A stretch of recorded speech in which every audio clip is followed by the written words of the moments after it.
السلام عليكم، شلونكم حبايبي؟ ان شاء الله الكل بخير وصحة وعافية يا ربي. نبدأ اليوم مالتنا بالصلاة على محمد وآل بيت محمد. اليوم راح اسوي وياكم كبسة. هذه كل المواد عندي: طماطة من البصرة، هذه عندي برشة ليمون، وعندي زبادي، وعندي بصل قطعته مكعبات صغيرة، وعندي شرائح ليمون، وهذه الثوم همين راح اقطعه شرايح واضيفه، وعندي معجون طماطة، وعندي معجون فلفل، وعندي هذا الثوم والزنجبيل.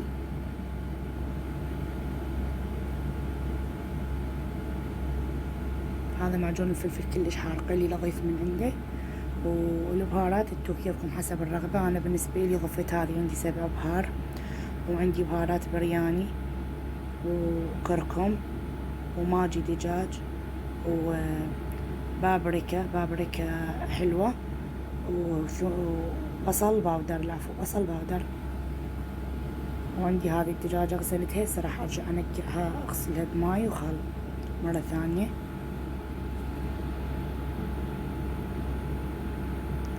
هسه راح نبلش نسوي الكبسة، بس نلبس القفازات او الجفوف حتى نشتغل براحتنا.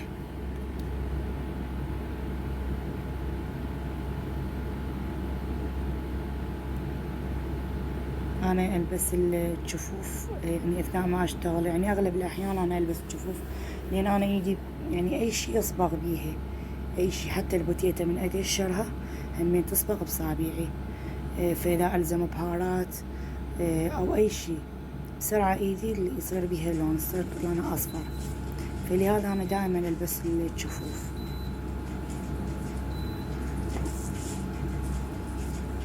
بالبداية نحضر الجدر مالتنا، ونضيف له زيت حتى الدجاج شلون اللي نقليه بالبداية.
الزيت مال القلي ظل يتطاير من كل الاتجاهات، فدمر لي المكان كله، فانا اشتغل وامسح حتى لا تتراكم الدهون. بعد ما احمس قلي ما اخذ لون كلش قوي، فهسه راح يعني اخليه بعد يحمس. البهارات ما راح اضيفها كلها، راح اضيف بس من عندها، والباقي بعدين اضيفه.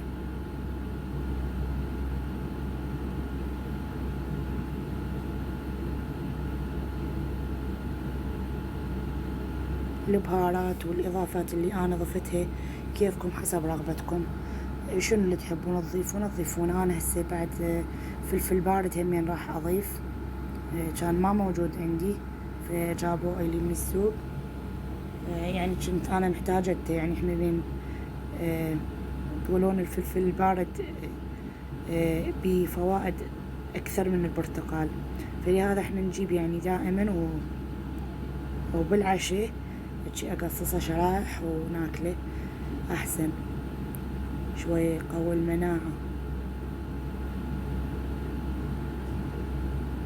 فقلت يعني فرد مرة خليه اضيفه للكبسة.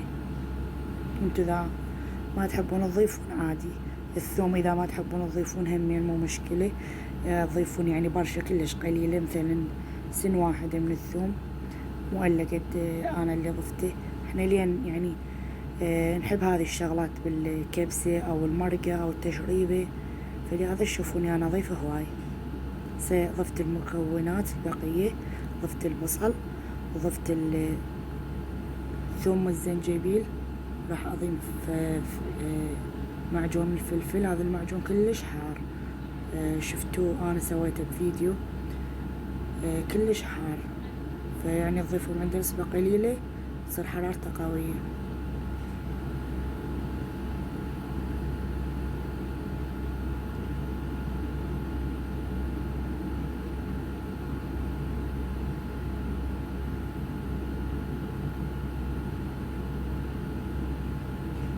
أنا كل ساعة أحركه ما أعوفه.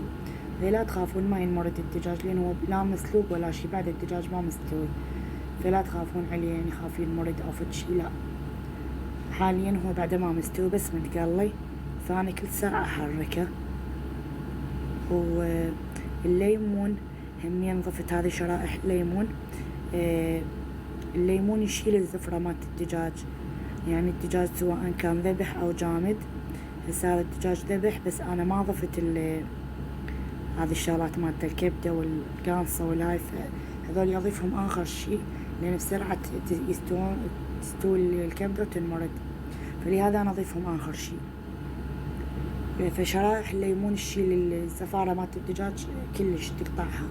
قلت لكم أنا أو خل أبيض، أنا عندي خل أبيض بس لين ضفت ليمون بعد ما ضفت. والبرشة مالت الليمون تنطي طعم كلش طيب، كلش طيب.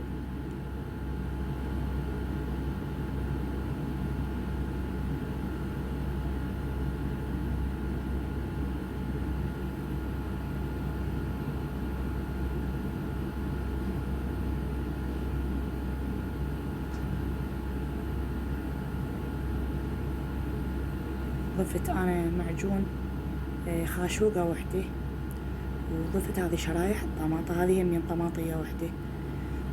بنات لأن هي الكبسة أصلا تصير حامرة، فلهذا يعني خاف تقولون ليش ضفتي معجون لو شي، هي الكبسة أصلا تصير حامرة.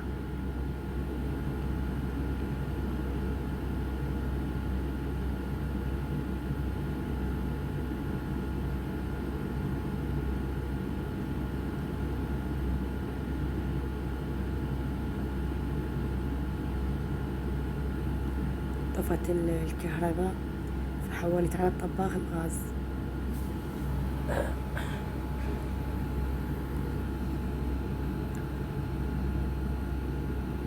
هسه بعد ما حسيت شوي استوى راح أضيف له ماي وأخليه بس يفور الماي مالته، أضيف له التمن. فأنا ضفت له ماي بس ضفت له كمية مناسبة، مثل ما نقول احنا عينكم ميزانكم. لا تضيفون هواي ماي مثل من يعني إذا تبدون تسلقون الدجاج المطبق، لا، هذه الكبسة تضيفون ماي يعني قياس مناسب، لأن احنا راح نضيف التمن فوق الدجاج. والتمن أنا نقعته نص ساعة، فلهذا شوفوا التمن كلش قليل، يا دوب مغطي التمن.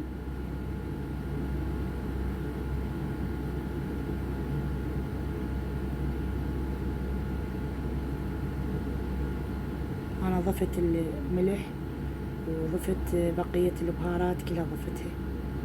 هذه نار جاي أحمص لوز وكشمش حتى بعدين أضيفه على الوجه من أحطه. أنا كل مرة يقشر اللوز بس هالمرة لا، عادي القشر مالته ما يضر، يعني في كلش عادي. هنا التمن مالتنا سكر خليته على التهدير، على التسكير، يعني احنا نسميه تسكير أو تهدير نفس الشي.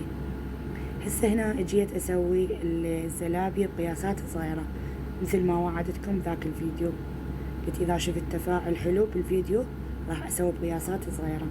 عندي كوب نشا وكوب طحين، عندي رشة ملح وخاشوقة شكر وخاشوقة خميرة فورية. راح اضيف المكونات هنا، شوفوا نفس القياس اللي تضيفوا، يعني اذا عندكم هذه اكواب القياس نفسه تضيفون بيه الطحين والنشا نفس القياس.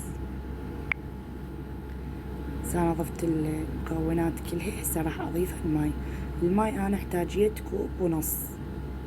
هسه راح اضيف هذا الكوب وراح احتاج بعد نص كوب، لان هو حسب الطحين، اكو طحين يحب سوائل يعني يحب ماي وطحين لا.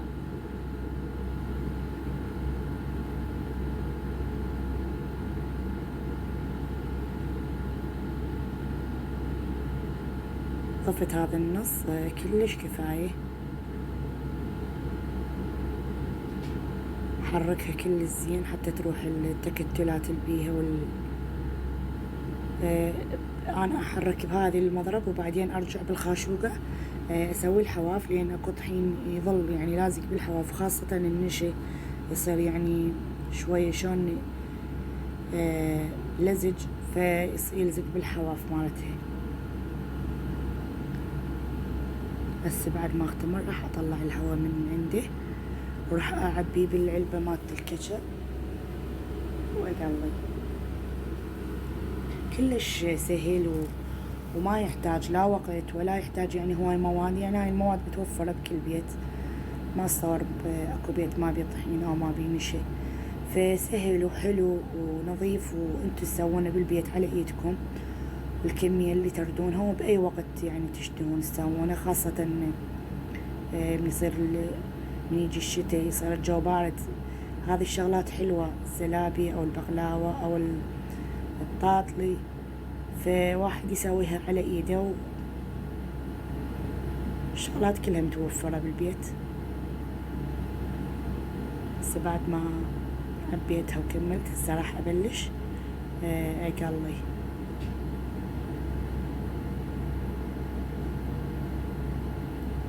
شيرة انا ما سويت شيرة او قطر، ما سويت، عندي جاهزة بالفريز، العفو بالثلاجة محتفظة بيها بشيشة.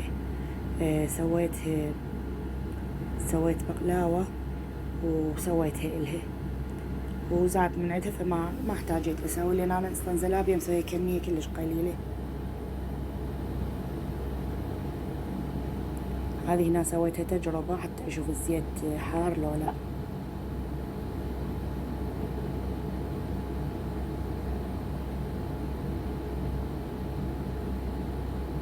شوفوا الشيرة بيها يعني هذه الشغلات من البقلاوة.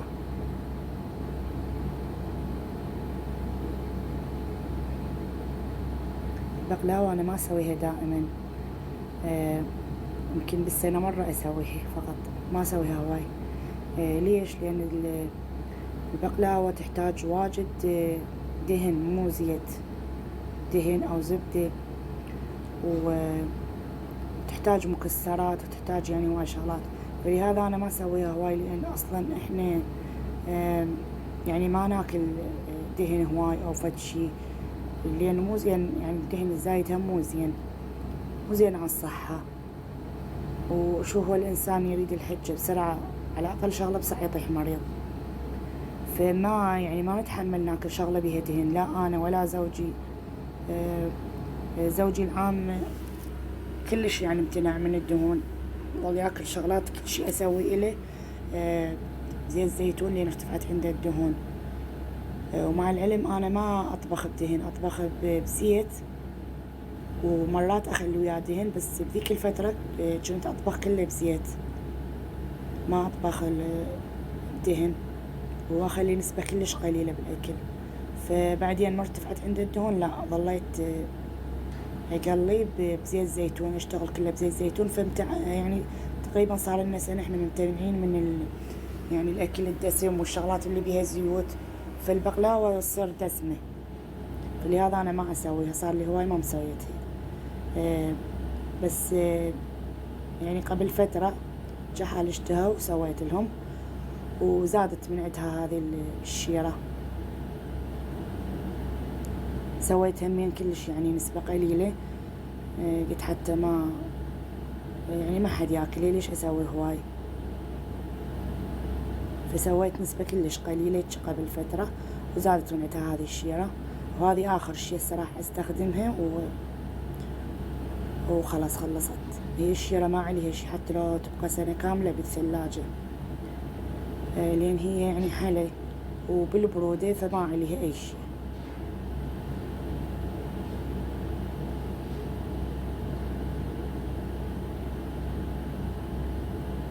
خاف يعني اكو بنات يقولون الشيرة مو زين تبقى هواي بالثلاجة أو فد شي، لا ما عليها أي شي.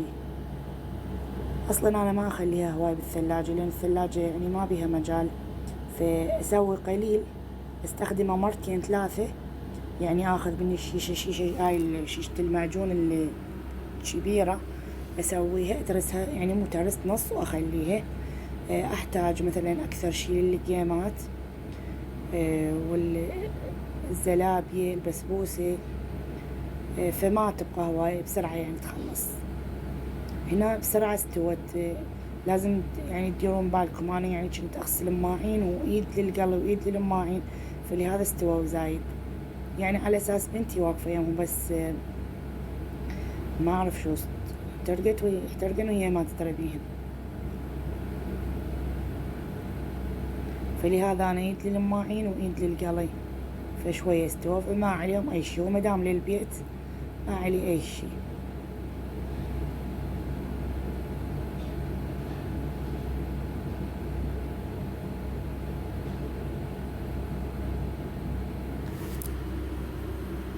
شوفوها بعد ما استوت وكملتها قلي، صارت طعمها يجنن، كلش حلوة صارت وطيبة، وما خليتها تتشبع بالشيرة هواي. فيشوفونها يعني اكو مكانات لونها اصفر ومكانات لونها ابيض، وما خليتها كلش تتشبع بالشيرة حتى لا تصير حالاتها قوية.